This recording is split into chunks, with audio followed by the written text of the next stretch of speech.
it's a long video series, so it's done over 10-11 videos. So I'd strongly recommend that all of you see all the videos, and it's taught also by a very good and very famous professor. So today what I'll do is I'll show you how it's actually done in the industry. No one writes algorithms from scratch. Everyone uses libraries. So we'll be using this library called sklearn. And before that, more importantly, I'll tell you what a test range split is. I didn't talk about any of this yesterday because I just wanted to focus on the algorithm. I'll talk about one hot encoding and like why you should use standard tools to do it. Then I'll talk about standard scaler to scale the data. And I'll also talk about how to evaluate linear regression using R squared, okay, and why some metrics are good, some metrics are not good. So for today, I hope everyone has seen the. Did you guys check GitHub? So this is the data we are going to be working with today. It's a small data set again, but you guys can see that what we are trying to do is for startups, we are trying to predict based on some features like how much they've spent on research and development, how much they've spent on administration, how much they've spent on marketing, and the state they are found in. What is the profit that the startup will make? Okay, so this is our target variable, and all of these are independent variables. And at the end of this class, I want to talk about conditions of linear regression as well. So just remind me, that's theoretical, so I thought I'll leave it for the end of today's class. And yeah, so one more thing is, I hope you guys noticed that this is a categorical variable. Okay, can anyone tell me why this is a categorical variable? Why the state is a categorical variable?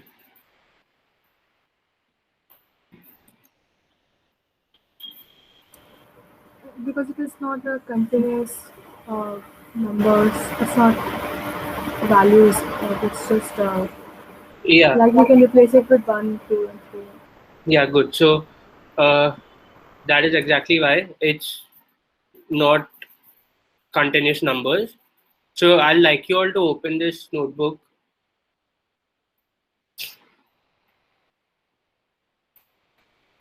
Okay, so now doing our usual, you can see the you can see the data set, the head of the data set. So based on these features, we'll be predicting the profit. And one more very important thing is you always have to check if there are null values or not. Luckily, in this case, there aren't. But I want someone to quickly tell me what would we do. Okay, firstly, if there was a null value and in research and development, how would we fill it?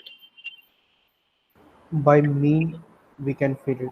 By mean Okay, of all the values. mean or A median, and sometimes median also. yeah, mean or median. Okay, so remember mean or median depending on whatever gives you better performance. And what about state? Because state is a categorical variable. So how would you fill that? You like obviously you don't have mean and median.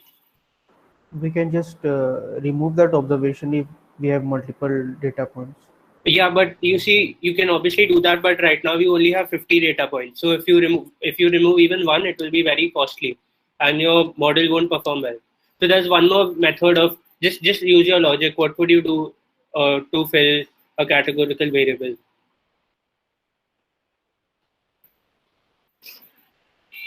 You said mean and median for numerical variable. So for categorical, what will we do?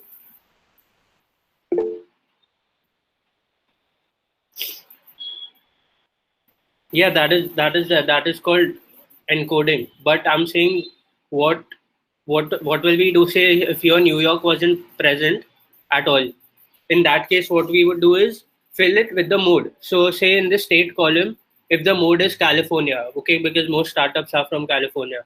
So if the mode is California and here if New York was missing, then we'd fill this by the mode of this column. So the mode of this column would be California and we would fill this by California. So understood, whenever you have categorical variables, you have to fill it by the mode. With the mode, sorry. Did you all understand?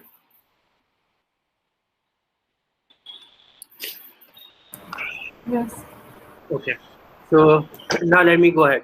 So now we do the usual. We select all of these four columns as our X and the target column as Y. So profit is Y and all of these 4 columns are X. So yeah, so you can see the shape, right? 50 because there are 50 rows. Here also you can see there are 50 entries, and 4 because we have 4 features, 1, 2, 3, 4, and 1 column for profit. And also here, notice that I'm not adding any bias term, because when I use the library will already take care of it. Like yesterday when I was doing it from scratch, I had to append a whole bias column of ones to the X feature. Okay, but here I don't have to. So now we can completely forget about it. But one very important thing is that this data still has to be. What do we have to do to this data before feeding it to the model? Standard normalize. Yeah, you have to standard normalize it.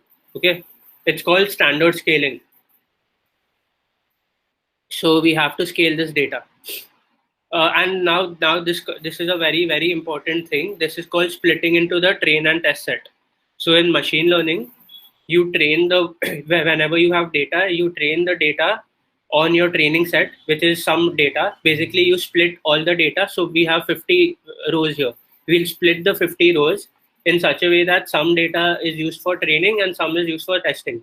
So obviously, we need to test our data before we deploy the model and actually use it to make predictions. Because if we don't use the data, if we don't have a test set, then how will we know how well our model has done? Okay, so we won't know if it will generalize to real data in the real world. So that's why we split it. And one more very important thing is, people make mistakes. Of course, everyone knows about train and test split. It's very common, but people don't know when to split it. What I have seen many people do is that they'll do standard scaling, they'll do normalization, they'll do EDA, they'll do everything, and just before training the model, they'll split it. Okay, so you can see I've trained the model here. Here. Okay, wait, where is it? Yeah, here. So what some people would do is they would split into training and test set here, but I've done it right at the beginning.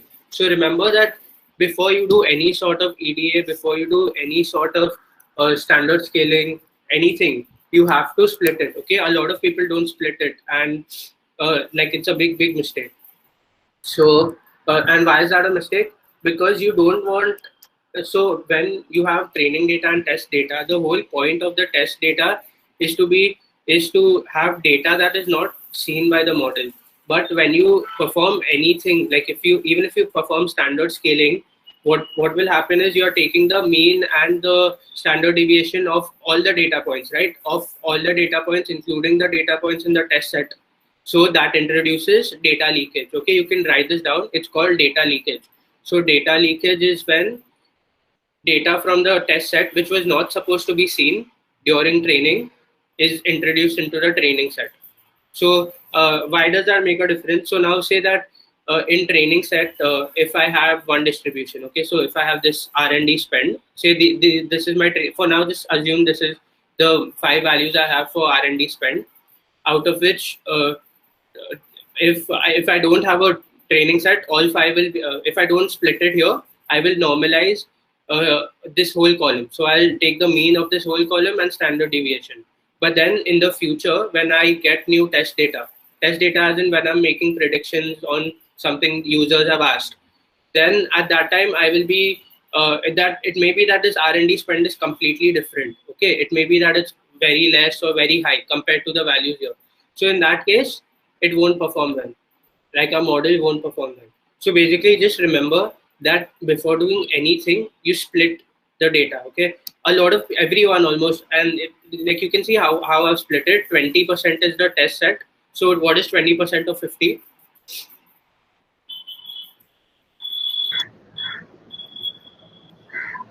10. Yeah, 10. So 10 values will be our test data and 40 values will be our training data. There's always more training data and less test data. Okay. And in deep learning, you'll actually see like 99% is training data and 1% is test data. But for machine learning, 80-20 is preferred. So 80% is training size and 20% is test size. So did you understand why we have to split early and why should we not split later? Because we are trying to keep the test set independent from the training set. And a lot of people make this mistake. That's why I'm stressing on it so much. Don't do any computation on the test set. Just leave it aside. Okay. Everything you do has to be on the training set. Okay, bhaiya. So this is our X-train matrix. You can see what it looks like. Now what we'll do is we'll encode the category. So I think it was Abhay or someone who said, yeah, we have to. So this is basically called one-hot encoding. Okay. And so can anyone, before I go on to explain it, can you just roughly tell me what one-hot encoding must be? And firstly, why do we need to encode? Like, why can't I just leave this as Florida, California? Obviously, I can't, because like I showed you the algorithm yesterday that uses matrix multiplication. And for matrix multiplications, you need numbers, okay? And these aren't numbers. But why can't I do this? Like, I'll say that Florida is 0, California is 1, and New York is 2. So why can't I do that? So everywhere, wherever I have Florida, I'll replace that by 0.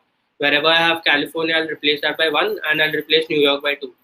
But why can't I do that?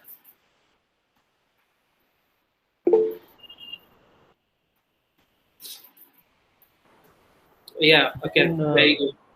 We would need to feature scale that if we do that 1, 2, 3. Because it's not related to feature scaling. Actually, see, it's not like Florida is more important. New York is more important than Florida or greater. Whenever you have numbers, like they withhold some sort of comparative identity. Okay, that means that here if I have 142,000 and here if I have 93,000, obviously 142,000 is greater than 93,000. So whenever the machine will learn or whatever it does, it will understand that, okay, 142,000 is greater than 93,000. Now if I have 0 here and if I have 1 for California, then the machine will think that California is is sort of more important than Florida, or is more important than New York, and that obviously isn't a good thing, is it? So that's the entire reason. Basically, you don't want, like Abhay said, what he said was correct. The model should not have a priority for any certain place. All these places, the whole point of categorical features is that they are independent. Florida, California, and New York are independent from each other. They don't have any relationship. Okay, so remember that. Did you all understand this? Yes, bhaiya. So that is why we can't we can't replace it as 0, 1, and 2. So then what do? So we do something like this. This is called one-hot encoding. And again, don't worry about the code. What this is doing, just see what it's doing. So can anyone tell me what it's doing? Look at this data, look at X-train, and then look at this. Can anyone tell me what it's doing? It's basically creating 3 columns for California, Florida, and New York. And if our data set is Florida, then it's putting 1 and other 2 0. Yeah, good. So this is exactly what it's doing. Wherever you have California, Florida, wherever. So basically, you can see now it's independent, right? Like now it's only binary, 0 and 1. So 1 indicates a presence and 0 indicates an absence. Now there's nothing like 2 is greater than 1 or something like that. Obviously, 1 is greater than 0. But now what it interprets, what 0 will do is, okay, so just to go into a little more detail, so these 3 become our 3 features, okay, now. So assume that we only had these 3 features. So what would it be? Theta 1, x1, California, plus theta 2, x Florida, plus theta 3, x New York, okay? So wherever there is 0, that theta will become 0, right? The weights for that will become 0. Do you agree? Because Yes, x will be 0. So in that way, it will never understand that 1 is greater than 0 or 0 is greater than 1. 1 indicates presence and 0 indicates absence. Okay, remember this. So, okay, so now suppose if I had 10 different values here, like 10 different states, then what would be the dimensions of this column, of this encoded column? 10. Yeah, 10, 50 cross 10. Remember, okay? because we have 50 points. Sorry, we have 40 points in the training set. So 40 cross 10. So how many other categories there are? You'll have those many different columns. Okay, this is simple to understand.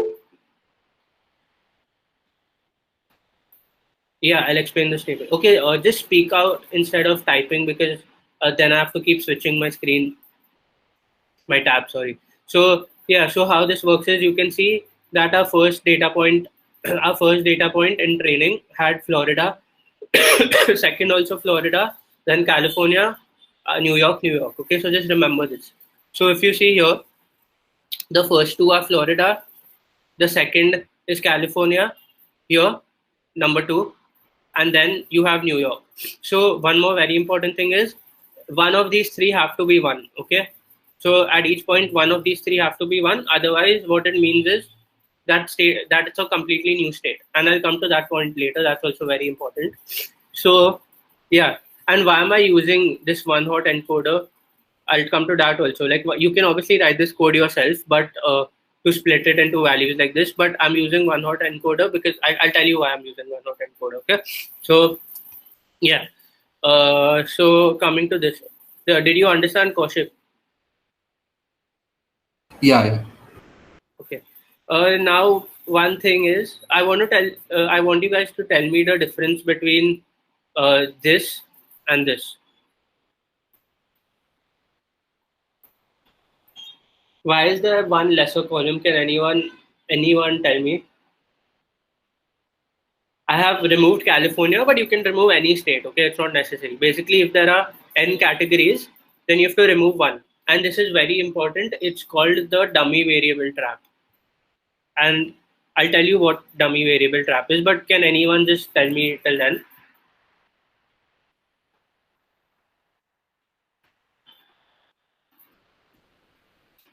That why am I doing this?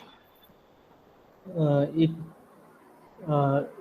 if we do not remove that, then it will lead error regarding to weights. Theta will be 1 minus of all the probability. Yeah, so you are partially correct. So I think you understood what will happen, but I'll still explain. So what happens is now this brings us to the very first thing about linear regression. Okay, do you remember during EDA I had told you that there should be a correlation, a linear correlation between data and like between each column and the target variable, but all the variables themselves should not be correlated. Do you remember that? So I had told you that if you have day and if you have date, then there'll be a high correlation between day and date. So you have to drop one of those features. So it's related to that correlation. Like these three features are highly correlated if I take all three. But if I take two, the correlation goes away. So can anyone explain how that is, like why they are correlated?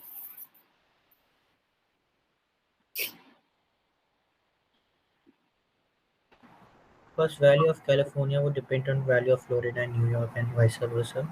If we know two, we could find out the last. Exactly. So it doesn't depend on Florida and New York, but yeah, like if you know two, then you can find out one. So this, how do you get California? If you subtract these two, so if you subtract the sum of Florida and New York from one, then you will get the value for California, right? So 1 minus Florida minus New York is the value of California. I'll just write it down.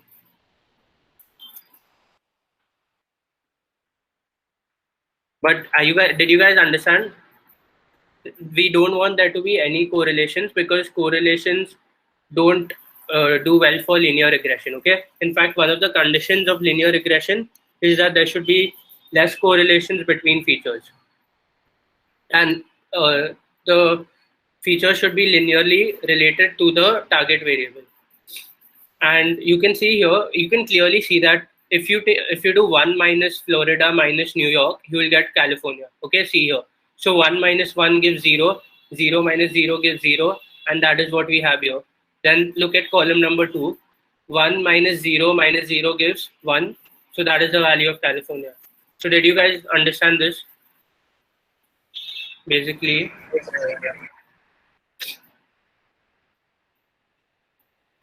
1 minus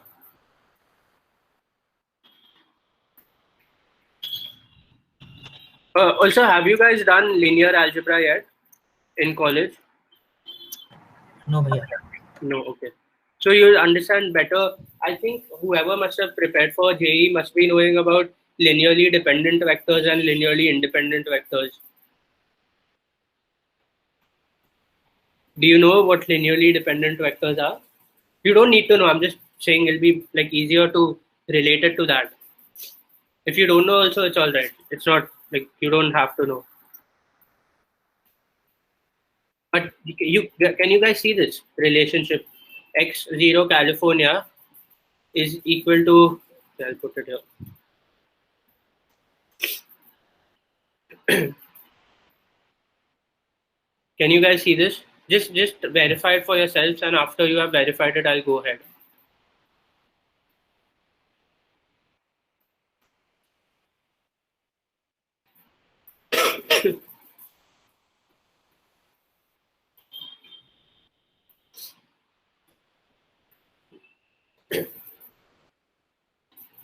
Did you guys see it?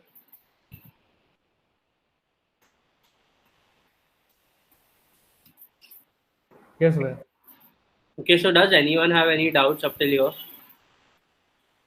Because all of this is very important. So this is called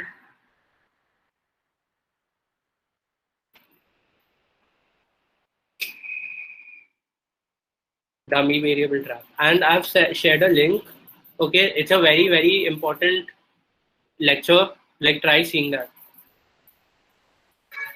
A very important blog. Sorry, it's by again the person who's written this. She is a grandmaster. Like she was for a while at Kaggle, so she's very very good at machine learning. So you can read about that blog. And okay, now I just want. Okay, so I want to ask you one more thing. That suppose in my test data, I've come from India. Okay, now I have a startup from India. I have all of these 3 columns, but my state is Maharashtra. So in that case, what would happen? What would happen here?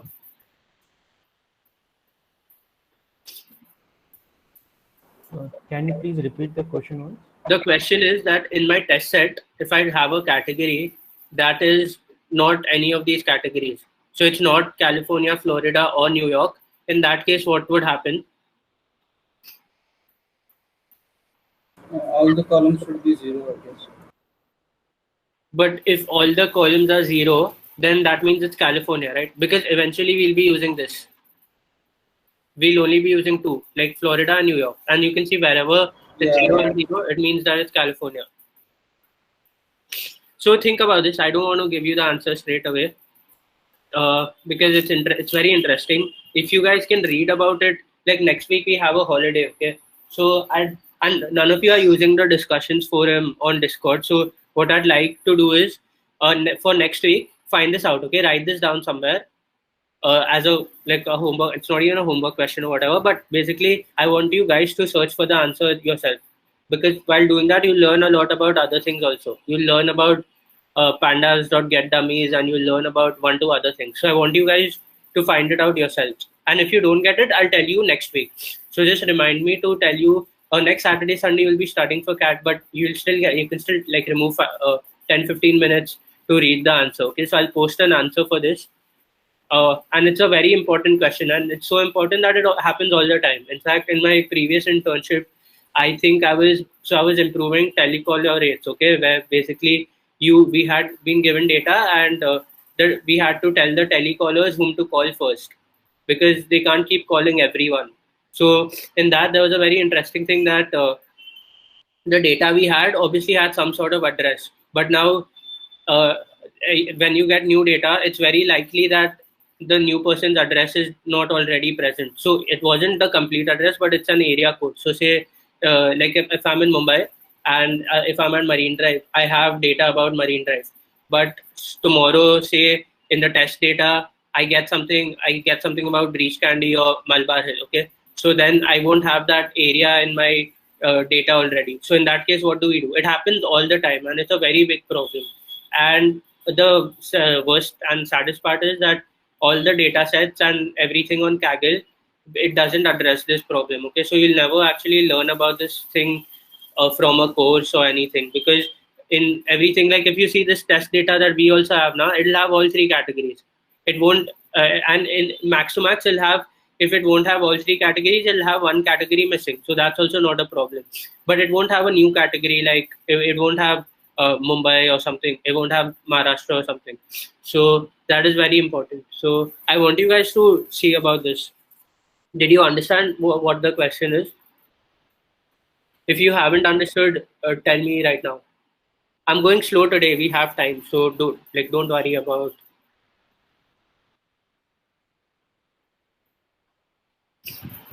Did you all understand what I asked? Yes. Yes, Bhaiya. Okay, so what I'm asking is, whenever we have a new category which wasn't there in the training set, because in the test set, obviously you can have a new category. You don't know what kind of prediction is going to come to you. How do you handle that? Okay.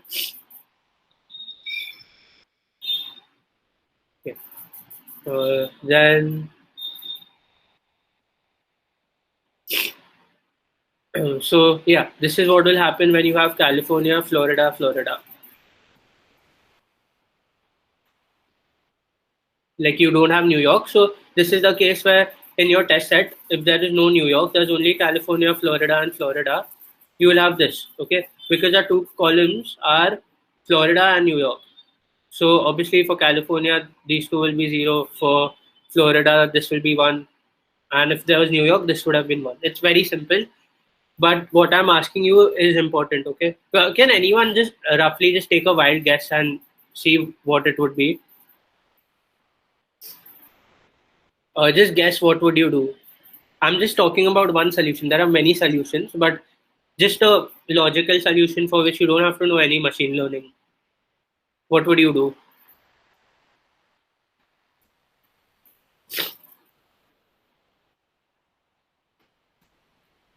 Anyone, just think.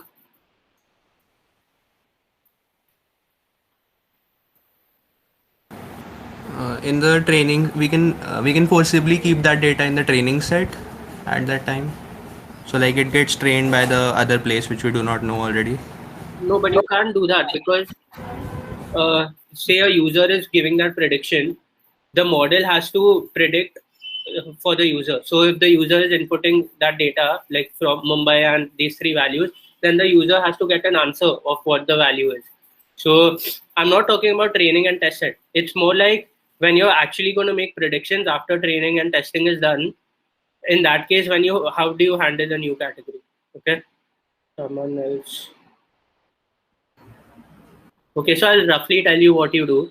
This is one very, very simple method and you don't require any ML knowledge for that. What you'll do is you'll mark that value as missing. So if I found Mumbai, what I can do is I'll mark that value as missing and I'll assume that Mumbai, obviously there'll be some loss of data because like the state is important in predicting how much profit you will generate. But I'll assume that we still have the other three values. So the other three values should help us predict profit, okay? Obviously, there'll be some loss in prediction quality because we don't have the state. But what I would do, like this is without using any brains, without doing anything, just mark Mumbai as missing. So wherever I had Maharashtra, sorry, not Mumbai, I keep saying Mumbai, I would mark Maharashtra as missing and then I would fill it with the mode. Okay, so if my mode was California, I'd replace Maharashtra with California. Of course, there will be loss in data because there's a difference between Maharashtra and California. But I still have these three other features to help me predict. Okay, did you understand? And this is one, and this takes no effort. Like it's a very, very easy thing you can do. So I want you guys to find out more solutions. But did you guys understand what I was saying? Or do you want me to repeat it? Can you repeat it once? So what I'm saying is, if I have here, if I have data, say I have data R and we spend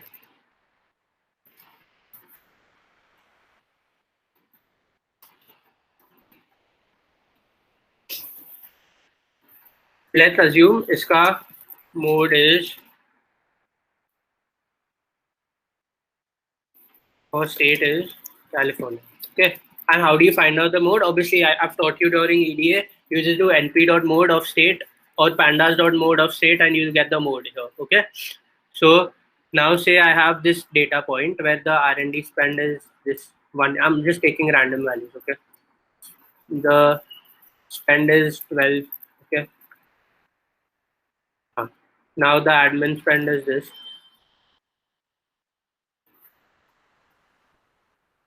Marketing is this. State is Maharashtra. And profit is what we want to predict. Okay, so profit will be question mark. So in this case, what you do is, you see that Maharashtra is not a part of these three categories.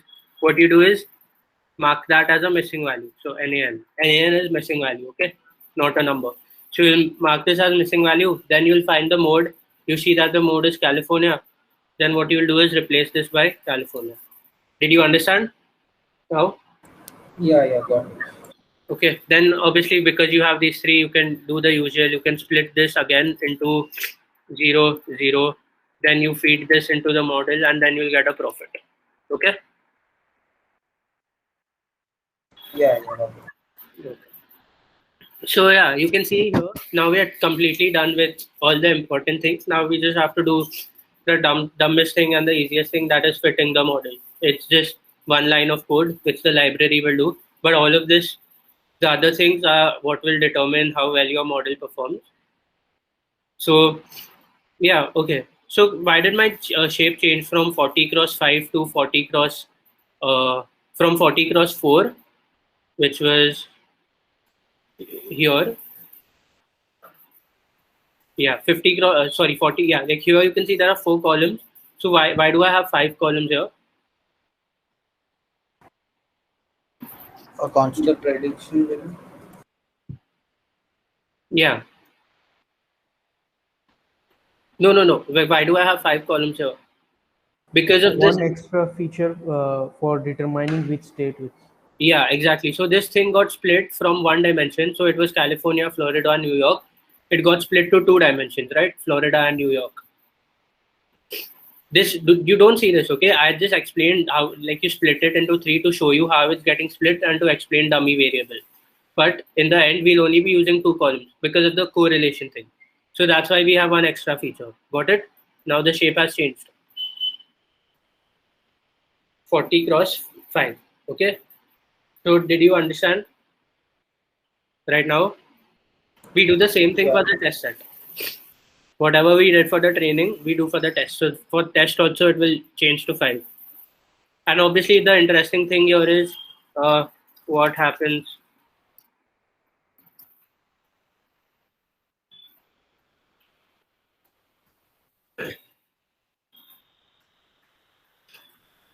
Okay, and now this is also very important. This is called standard scalar. And I want to talk about something very important here.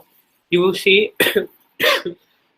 sorry, standard scalar basically does the same thing, subtracts the mean and divides by standard deviation, like we had seen yesterday. So, but one very important thing is whatever you do, like I had told you before, you fit and transform on the training set. So here for Y train and for X train, we use fit transform, and for X test, we use only transform. So what does fit transform do? It takes the training set. Okay, in the training set, it will find the mean and standard deviation of all the columns, and it will standardize. Now, when I use only transform, what it's going to do is the mean and standard deviation that it will subtract and divide with, it will use from the training set, and it won't, it won't calculate the standard deviation and mean for all the values in the training set, in the test set. It will obviously at this point, when I fit it on the training set, it will have a mean and standard deviation. So it will use the same mean and standard deviation. Did you understand this? Can you please repeat it once again, man? Yeah. So what is happening is that whenever we fit, let me just move this here so you'll better understand. So whenever we are fitting something, we fit it on the training set. So fit transform is basically like fitting. Okay, fitting is So in the training set, what I will do is I'll find the mean and standard deviation of everything. So I'll find the mean of this column, standard deviation of this column, subtract it from this column, and similarly from all the other columns. Now when I use it for, and then what I'll do is I'll store the mean and standard deviation of each column. Store as in all of this the library does for us. We don't have to worry, but that is what is happening internally. And then when I predict on the test set, I have to use the mean and standard deviation of the columns from the training set. ऐसा नहीं होगा कि okay from the test set, because obviously the test set will also have some set of values. You compute the mean and standard deviation of the values in the test set. Okay, did you understand this? You use the mean and standard deviation of the values from the training set only. You don't compute it again. And why don't you compute it again? For data leakage. Like I told you, the test set has to be independent. So we actually want to see if whatever we are getting in the test set is similar to the training set. So is the mean of the research and development and standard deviation similar to that of values in the training set? So that is why we only use the training set. Did you understand this? Because again, now if a user would have given me new values, I wouldn't sit and find mean and standard deviation for those values and then use it in the model. So this is how, in general, also whenever you are using transform, remember this as a thumb rule. Transform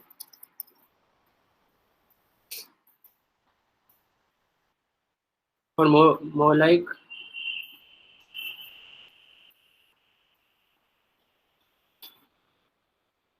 do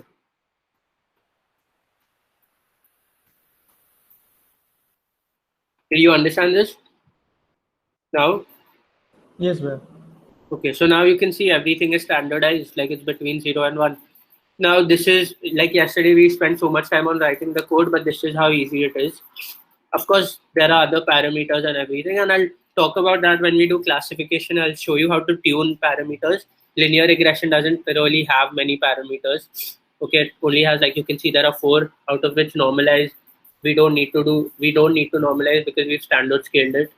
Njobs is for parallel processing, so it's not really that important right now. Fit intercept is true because we have centered the data.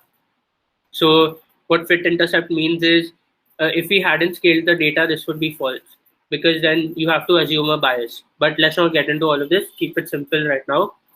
And you can see it's just 3 lines of code. And again, like I said, very importantly, fit is only used on the training set. So here you fit on the training set.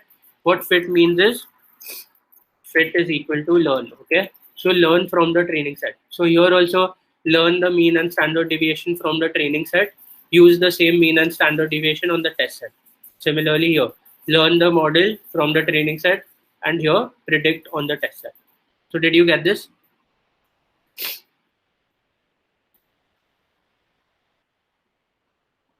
Are you with me so far? Yes. Okay. Yes, sir. So was this easier than yesterday? Yes. Yeah, okay. So, okay, now can anyone tell me why I'm using inverse transform? Like here, I had scaled y also. Okay, so here y also, I had transformed y. What that means is, obviously the cost is in like hundreds of thousands of dollars. So I scaled this also. I made this between 0 and 1 using by subtracting mean and then using standard deviation. So can anyone tell me what inverse transform is? It's reconverting to original values from feature scaled values. Yeah, because whatever we'll get in y predicted will be a value between 0 and 1. So what we have to do is do the ulta of scaling. Like for scaling, we subtracted standard mean. So now we will add mean and we divided by standard deviation. So we'll multiply by standard deviation. Okay, got it? And now you can see, now we'll come to evaluation also. We have like, what, 10 minutes, so I'll finish that. But you can see it's close. So these are the values our model predicted and this is the actual value. So can you see that they are like somewhat close?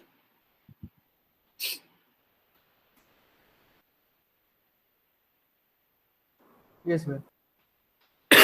So the model has done well, and I'll tell you why it's not done very well, because here in many places purposely there were zeros, okay, but not in these last two columns. That's where they're supposed to be zeros because of the category, but here you can see there's 0.0, there is 0 here, there is 0 here, then there is 0 here. Basically you can think of these as missing values, okay. So yeah, so and now we'll see how to evaluate this model. Okay, so firstly I have printed out an R square or R2 score, which I'll explain later. But why can't we do what we did yesterday? This is what is more important to understand, that why are we not using yesterday's metric that we had used to train the model. So to train the model, we had used that cost function, right? Sum of squared errors. Where is it? Hopefully they have it here. Yeah, this. Do you remember this? You take the distance between predicted and actual and subtract and square it and sum it. That is called RSS. So why didn't we use that?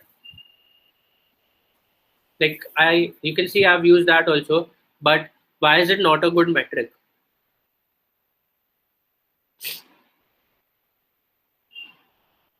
It's because it gives a high range, large value. Yeah, but why is it giving a large value? Like why is that a problem if you have a large value?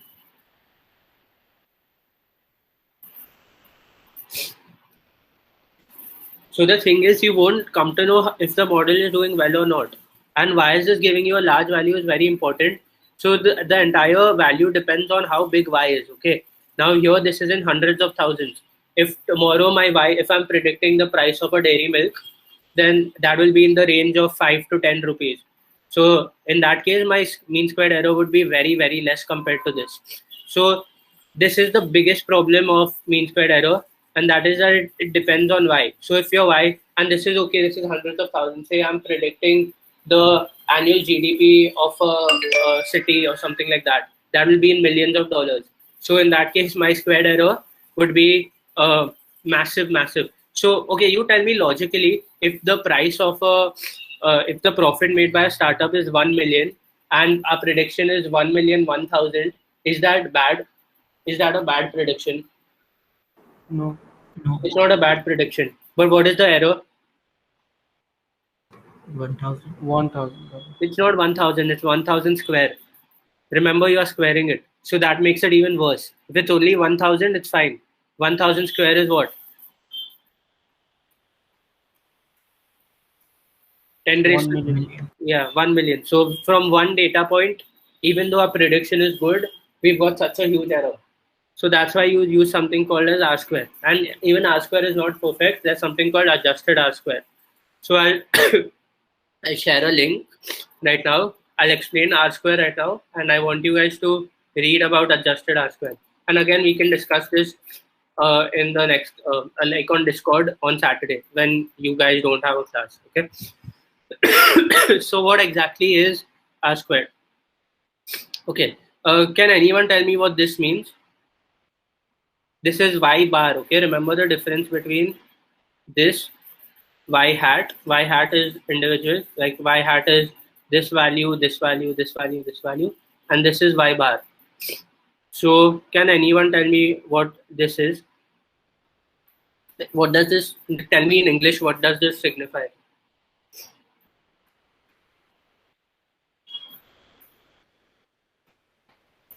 Variance. Not the median, this is the mean, right? So what you are doing is, now let's assume that you have, like if you didn't have a machine learning model and I only gave you, like let's say we are trying to predict the weight of children, okay? And you don't have any model, you don't have any like any data, you just have their weights. So what would you do? So say if I'm in Mumbai right now and I take 100 people from a school, I see all of their weight, and okay, so what will I try and do? Like what will I try, and if I had to make a guess, what would be the best guess? Mean? Yeah, taking the mean of all the weights and reporting that. So that is why what we are trying to do is from every value we are subtracting the mean. Okay, so from every yi is our prediction. Remember that it's our prediction. Okay, so sorry, it's the actual value and y hat is the prediction. Sorry. So this is the actual value. Actual value as in, I'll just show you. Yeah, all of these values, right? So what we do is we calculate the mean of this profit column, and from each value we subtract the mean and square it. Okay, it's similar to variance. If you guys, but you don't divide anything here. Okay, don't divide. It's like variance without division. Understood? Yes, Bhaiya. Okay, so now what we do is, you already know what RSS is. I already described it. If our prediction is 1 million and our actual cost is our prediction is 1,000,000 and our actual profit is 1 million, the RSS would be 1,000 square. Okay, and that is for one data point. For all our predictions, we take the sum. So this is what R square is. Okay, this is the formula for R square: 1 minus RSS by TSS. So RSS is the actual prediction, the square of the prediction minus actual value, and TSS, total sum of squares, is prediction is actual value minus mean, sum of that square. So how does this solve our problem of the scale, that if we have big values we'll get a big error, and if we have small values we won't get that much of a difference? How does this solve that problem?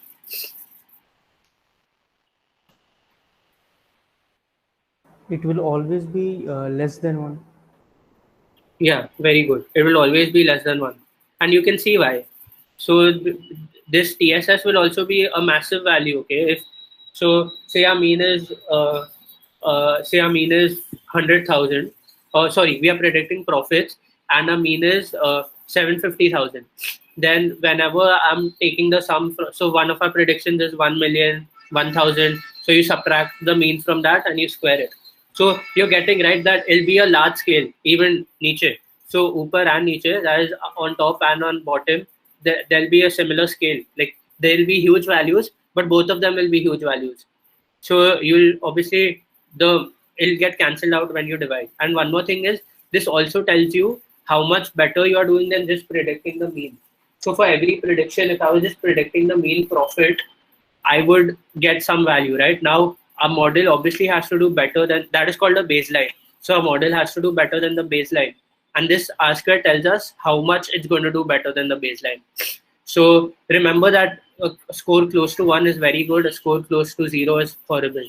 And you can obviously guess here. So if our RSS is low, and it should be low, RSS is the square of difference between predicted and actual. So we want that difference to be low, right? We want our prediction to be as close to the real value as possible. So in that case, R square will increase, and in the other case, it will decrease. You can see this, right? Why it will increase and decrease.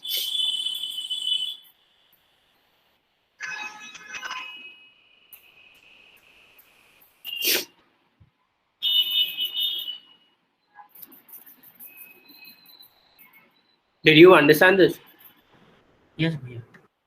So just to evaluate, see our error was huge. Okay, it's how much is it?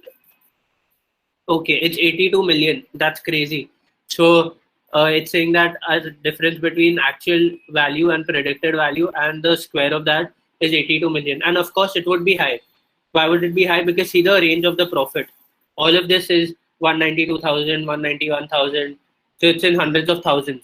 So if you square that, you'll get a massive value, a massive loss.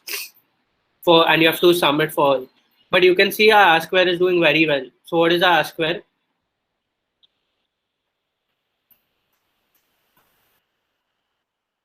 .89. Yeah, 0.9 almost, 0.89. So it's almost 0.9. And I told you that if it's close to 1, it's very good. So that means that our model is doing well. Okay.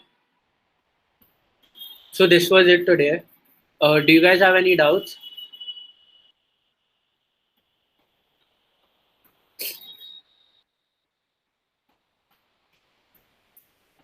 If you don't, I'll just tell you what you have to do for next week. So firstly, you do this, okay? You read these two. It's very, very important. This is the difference between R squared and adjusted R square. And this is the dummy variable trap, which I talked about. But I'll give you much more details. And it's by a very, very famous author. And one more thing is, so next week, we'll be doing classification. So do you want me to share the videos right now or next week? Because if I share them right now, you can, like, obviously I don't know if you guys study for CAT like from the beginning, or because all of us just study 2-3 days before. So you guys can actually watch the videos this week also.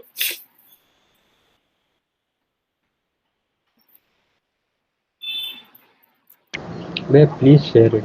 Okay, I'll share the videos. So I'll share this on Discord. I'll share all the videos on Discord. I hope you guys use Discord. I also want one more very important thing. Give me.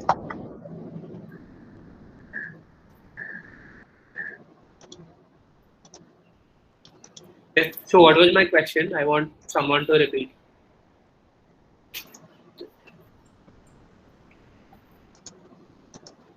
The question was that how can we answer that how can the model predict some unknown categorical data? Yeah, not predict. How will it represent? Yeah. Yeah. So yeah, look for that answer. Let me know tomorrow. I already showed you one method that is used regularly, and because it doesn't, and especially if you know if Mumbai is only like in 2-3 data points in the prediction, then it's all right, okay, because it won't really make that much of a difference. But there are better methods, so you can look for that. And again, no one will teach you all of this. All the data sets on Kaggle and in all courses, all of them will have categories present. They won't introduce new, at the most, they'll have categories missing, but they won't introduce new categories. But in real life, it happens all the time. Okay, did you understand what R square is and why we used R square instead of mean squared error? Yes, Bhaiya. Okay, so now do you want to ask anything?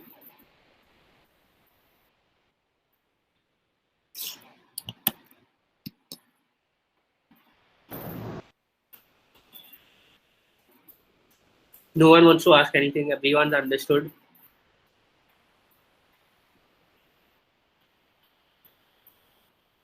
Yes. Okay, then if you guys want to leave, you can leave. Whoever wants to stay back and ask can also ask. Okay. Just one thing, guys, don't leave right now. You all have to attend the quiz as well.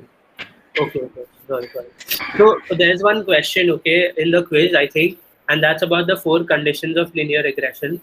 And for that, I'll actually share an article, and that's what and so you guys can don't worry about that question. It has 4 conditions, out of which I've only talked about 1 condition so far. So don't worry about that. You can obviously read on it, and if you know, then answer it. But don't worry if you see a question like that. We'll cover it next time, or I'll send you an article on that for the weekend. Okay. Sorry, Rishik, I forgot about the quiz. It's okay, Bhaiya. And thank you so much for your time. Thank you. So I'll leave if no one wants to ask anything. Thank you, Bhaiya. Thank you. Bye. Bye, Bhaiya. Bye, Rishik. Thanks. Bye, Malay. Bye, bhaiya, bye.